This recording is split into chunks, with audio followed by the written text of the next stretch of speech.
Thank you for tuning in. You're watching My Journey with Paula G. And we'd like to thank our underwriters, My Coffee Shop of East Lake, Atlanta, Georgia, home of the amazing basil lemonade. And also, we'd like to thank Dr. Paul and Marcia Kelly. That's right, Dean and President of Pastors Time International Bible College. And we'd like to thank PositivePower21.org for our media. Thank you for tuning in, and we hope you enjoyed this presentation. If you want to feel vibrant, if you want to feel refreshed, if you want to feel inspired, check out Blessed and Talented Soul Ministries on YouTube, Facebook, Twitter, and Instagram. I'm Gordon Jones, the host and producer. Hi, my name is Coach Evans, and I have created a phenomenal program called ACE, Action Cures Everything. And my mission statement is to help young girls and women accept who they are from mistakes, downfalls, and victimization, and also to empower them to pursue their purpose. You can contact me at Facebook, Victoria Evans. You can also email me at victoriaevans5@gmail.com, or you can call me at 870-316-4379.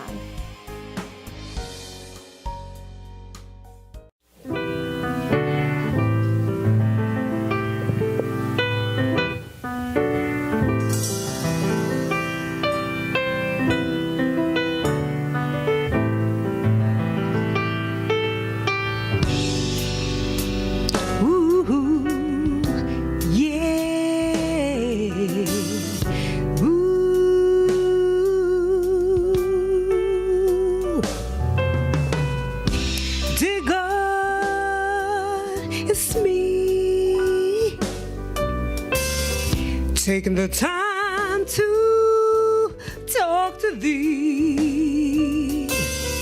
Thank you for listening. I know that you are. When others are distant, you're never too far. In fact, you're here, you're all around, you're inside too. I'm so glad I can call on you when my friends give you.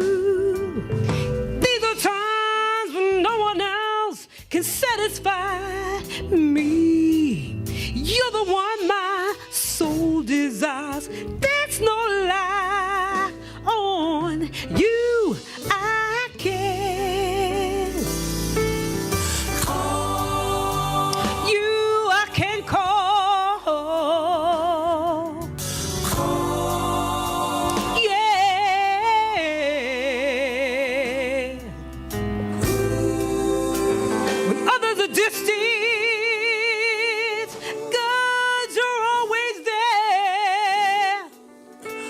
You're never too far away.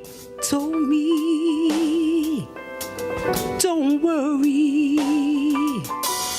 God, you told me, don't fret. And you told me, trust you, Lord. I'm gonna do just that.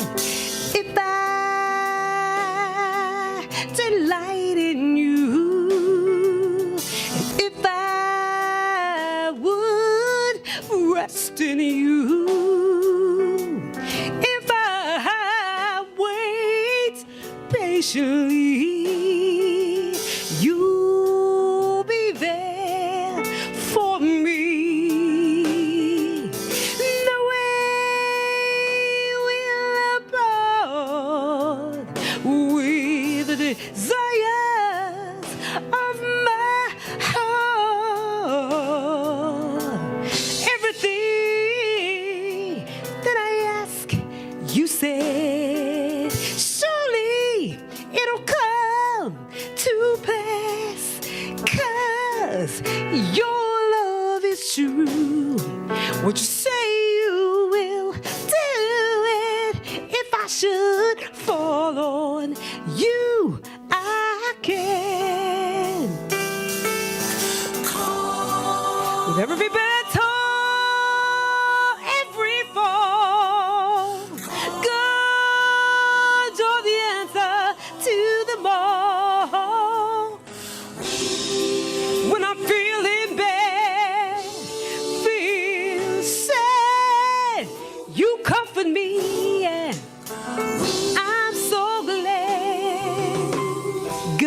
told me, said, Sherry, don't you worry. And you told me, don't fret. Yeah, you told me, trust in you. And I'm gonna do just that. And if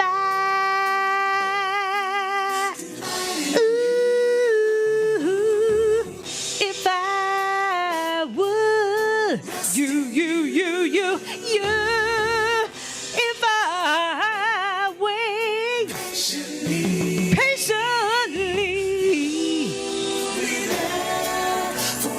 you promise the way will apply with the desire of my heart. God, you said everything that I asked you to say. Oh, shall it'll come to pass, 'cause your love is true. Would you say you will do it if I should fall on you? Hey, I can. You told me that's all. Yes, it is. You,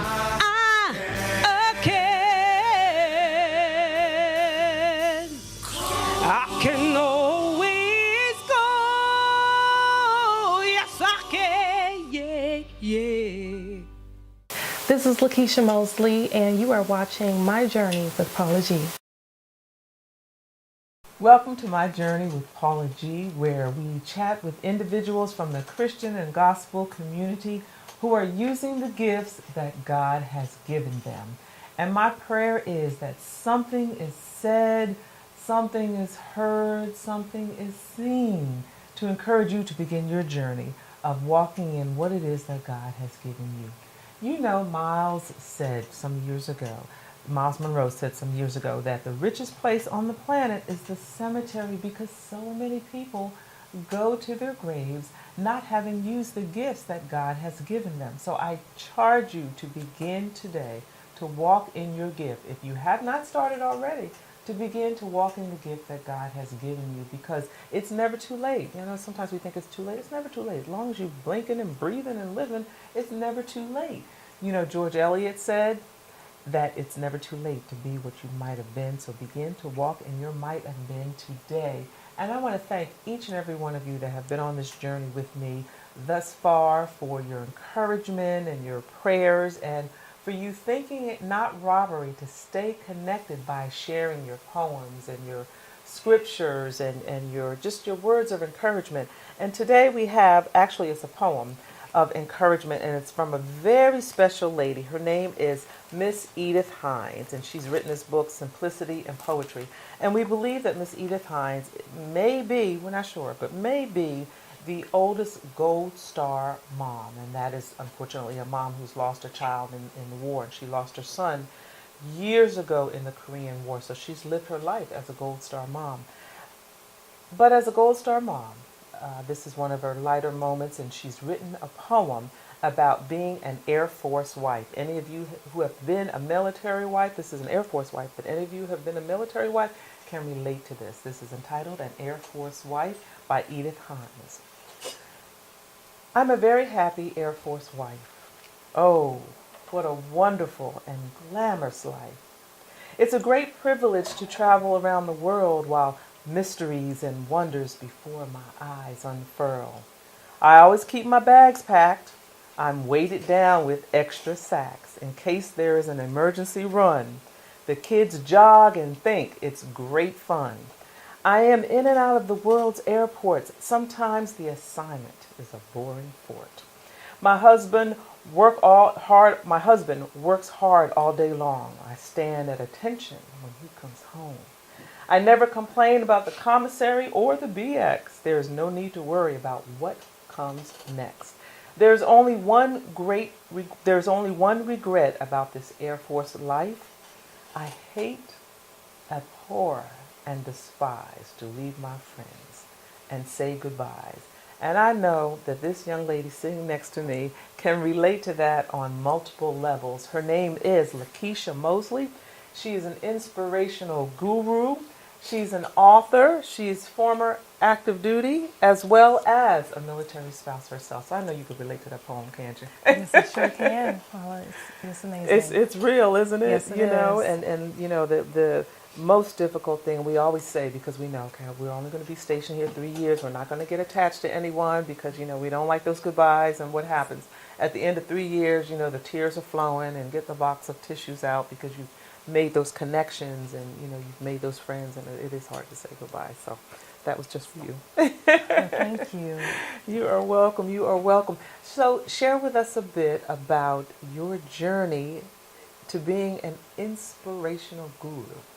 Well, definitely it's been an amazing journey because I feel like God has shown me at a very young age, I want to say around 7 or 8 years old, to be a person of happy. And I don't know if that makes sense to anyone, but just be happy and not to be sad about life. And I never really understood what God was telling me in that moment. Sometimes God gives you little nuggets about why you should be happy. And I know why, because my family really was going through a lot of changes. On the outside, my family was looked great. I had 2 parents in a home.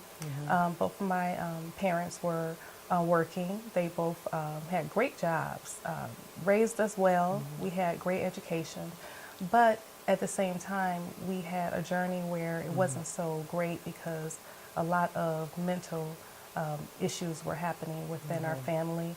My mother was not very happy, dealing with a lot of depression that was passed down because of her family and her family's generational. Yes, generational curses. So just dealing with that as a child, I was just happy about life. I felt very sheltered.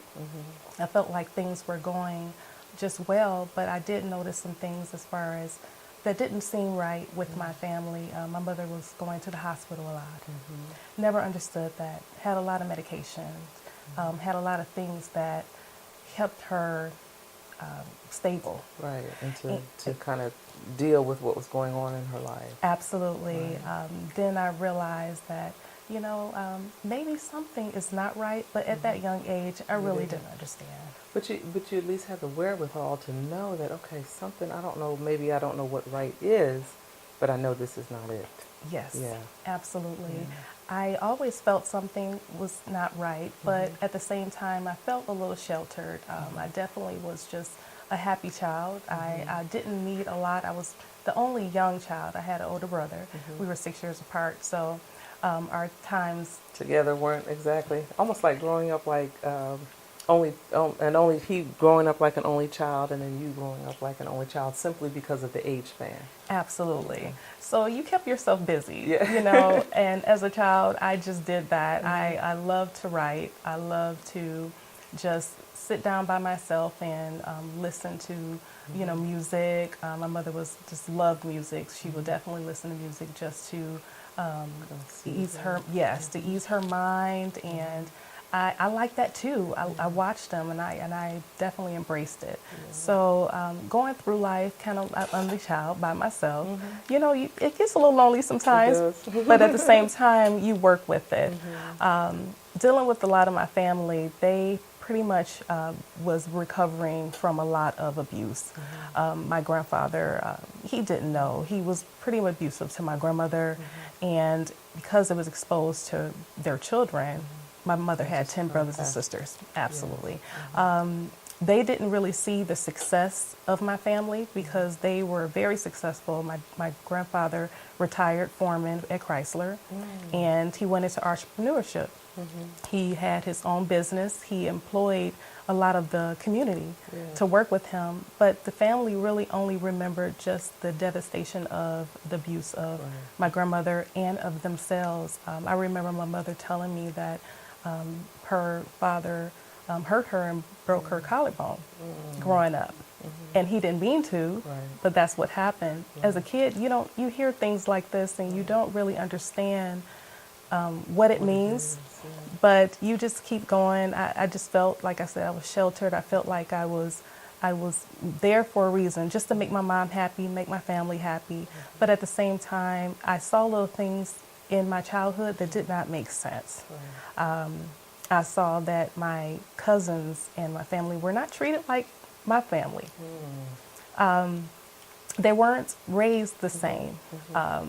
They were pretty much defined by what they saw. Right.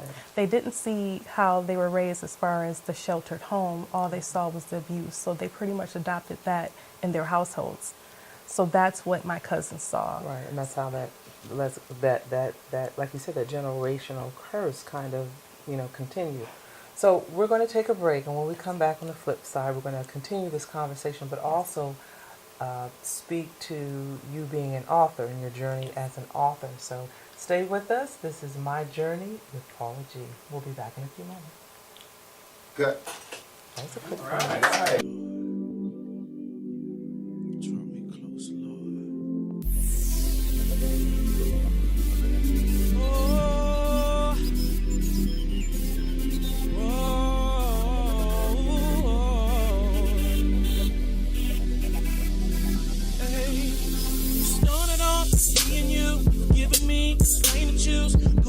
Found be destroyed, eternal life if I follow you. All you gotta do is lead the way, and now take heed to every message your spirit relays to me. Every day I'm going through the same thing. No, it ain't a thing changed. Won't talk about it, I'll be about it. I won't stop until things change. I'm chasing after you, Lord, you know I'm chasing after truth. Draw me closer to your hand, 'cause you know there ain't no way I'll make it without you.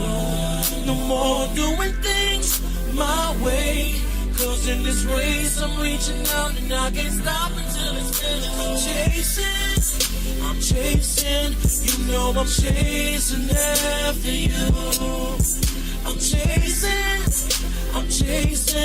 you know I'm chasing after you.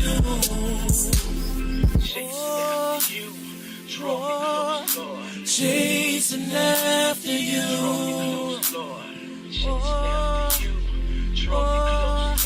Chasing after you. Forever and ever, and I mean forever and ever, I'll forever be chasing after you.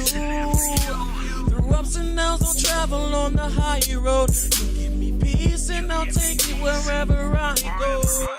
Every day I'm going through the same thing. No, it ain't a thing changed. Won't talk about it, I'll be about it. I won't stop until things change. I'm chasing after you, Lord, you know I'm chasing after truth. Draw me closer, 'cause you know there ain't no way I'll make it without you. No more doing things my way, 'cause in this race I'm reaching out and I can't stop until it's finished. I'm chasing, you know I'm chasing after you. I'm chasing. Welcome back to My Journey with Paula G, and we are having a conversation with the inspirational guru and author Lakeisha Mosley, and she has been sharing with us her journey of growing up and generational curses. So continue to share with us a little bit about that journey, and then also share with us about your book that you've written. Awesome. So in my childhood, like I said, it was a little sheltered for myself, but not for my family, extended family. I noticed that a lot of devastation was happening with them. Growing up a little older, when I got to high school, I noticed that some of my cousins were abused severely due to just living, being themselves. I don't believe my family really knew what they were doing, but because of a lot of the mental illness that they were dealing with because of the abuse, they took it out on their children. Right. And because they didn't know what to do, they just stayed there. I never forget that my one cousin, growing up, he actually, he was caged upstairs in my aunt and uncle's home. And he was there to live there because they were pretty much abusing his resources from the government, his SSI, in Yes. order to live versus not working. They were very capable, but they pretty much did that because that's what they were doing as a survivor mechanism. I didn't understand this until I found out my cousin ran away, and he ran to my grandmother's house. And my grandmother said, "What's going on?" And she said, "Well, I'm running away from my parents." And well, she took him in, and everything was going really well for a while. And that time, my grandmother actually divorced my grandfather. This was years later. And so she had her own home. And come to find out, maybe about a month or so later, they were looking for my grandmother because they didn't see her for some time. And my grandmother was murdered. And murdered by my cousin. And it didn't make sense because I literally just was talking to my grandmother it was around Mother's Day time. I was just talking to her maybe about a couple of weeks before that time. And they found her in her closet. And my cousin, he went, they looked for him because they knew it was only, they were the only ones living at the home. And he went to work like nothing happened. And even at that age, I was still a teenager in high school, at that time. I knew something was not right. I remember this cousin. He was very friendly, very nice. And for him to do that to his own grandmother didn't make sense. So I didn't really understand the court system process because they went and, of course, they found him at work and they took him to court and they sentenced him with life. I don't understand why, because this was a very happy kid, and if he was truthfully not safe in his own home, why was he sentenced to prison? So how did you manage to overcome that and be an author, get to the point where you're an author? Absolutely. So as time went by, I noticed that those problems were happening in my home with my family.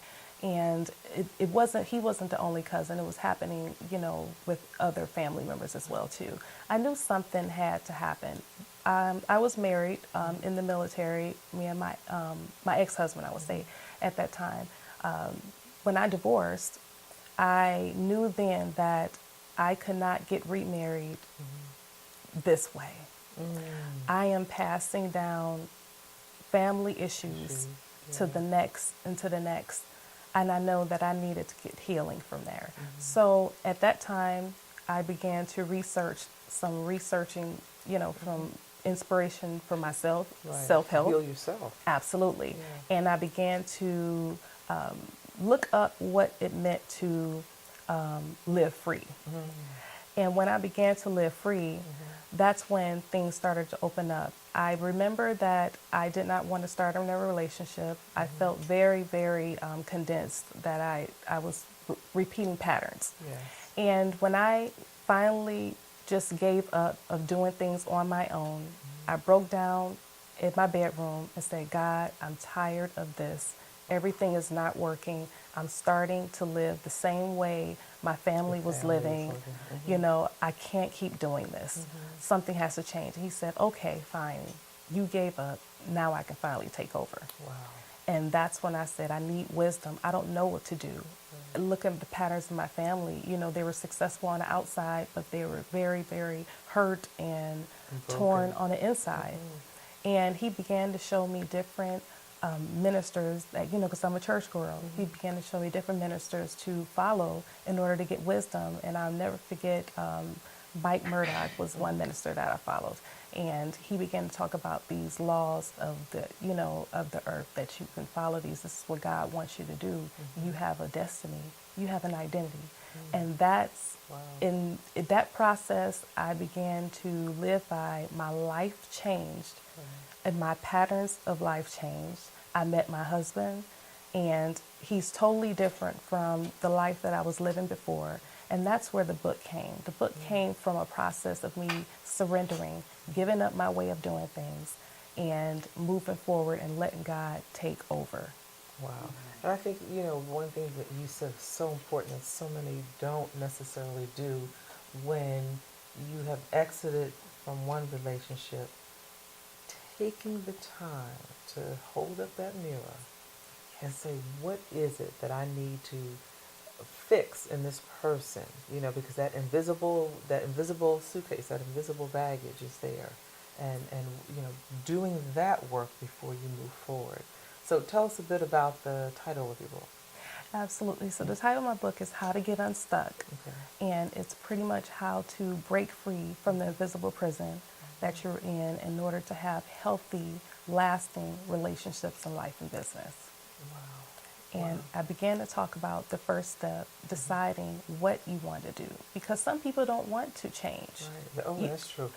Some people don't want anything different, and you can't force anyone. God is never going to force you. He's a gentleman. He's always going to be a willing vessel when you're ready. Right. And when you're ready to decide to change your life, He's right there to let you know what's next. And you believe in Him, and you believe that you are more than a conqueror, that you can do all things through Christ who strengthens you. That's when He begins to speak to you, when you finally believe that you're important and that you have greatness to speak out into the world.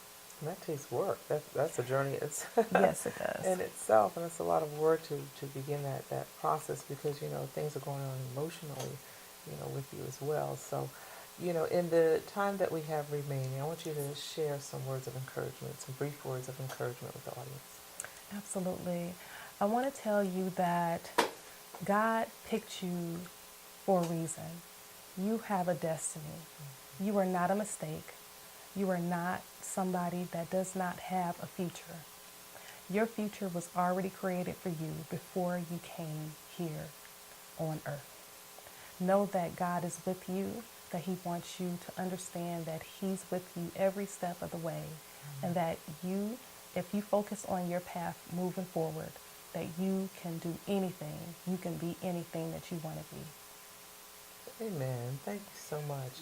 And, ladies and gentlemen, just yet another testimony to walking in your gifts. You discovered at a young age that there was something that you enjoyed doing, but walking in your gifts and doing what it is that God called you to do in the midst of. This is My Journey with Paula G. Thank you so much to our underwriters and our supporters of My Journey with Paula G. We appreciate you. We love you. God bless you. Cut. All right. Good. You're watching My Journey with Paula G. Thank you for tuning in. You're watching My Journey with Paula G. And we'd like to thank our underwriters, My Coffee Shop of East Lake, Atlanta, Georgia, home of the amazing basil lemonade. And also, we'd like to thank Dr. Paul and Marcia Kelly. That's right, Dean and President of Pastors Time International Bible College. And we'd like to thank PositivePower21.org for our media. Thank you for tuning in, and we hope you enjoyed this presentation.